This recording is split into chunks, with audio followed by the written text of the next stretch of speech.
বন্ধুরা, কিছুদিন আগে যে পাতাকপির ইগুলা বা বাঁধাকপির ইগুলো দেখাছিলাম ছোট ছোট, এখন দেখেন কত সুন্দর এই যে পাতাকপিগুলা বাঁধা হয়ে গেছে।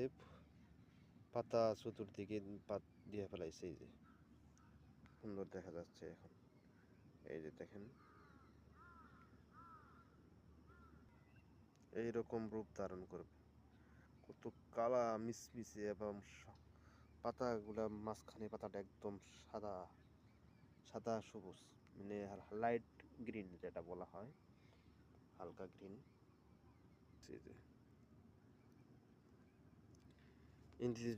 ইন্ডিভিজুয়ালি এক একটা আপনাদেরকে পাতাকপিগুলো দেখাচ্ছি। এই যে পাতাকপি সাধারণত কীরকম ক্ষেতের মধ্যে এই যে সেটা আপনাদেরকে দেখাচ্ছি।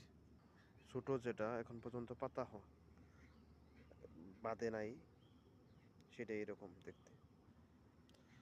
বাঁধাকপিগুলো আপনারা কেমন দেখতেছেন বা দেখতে কেমন লাগতেছে ক্ষেতের মধ্যে, কমেন্ট করে জানাবেন। সবাই ভালো থাকেন। আল্লাহ হাফেজ, আসসালামু আলাইকুম।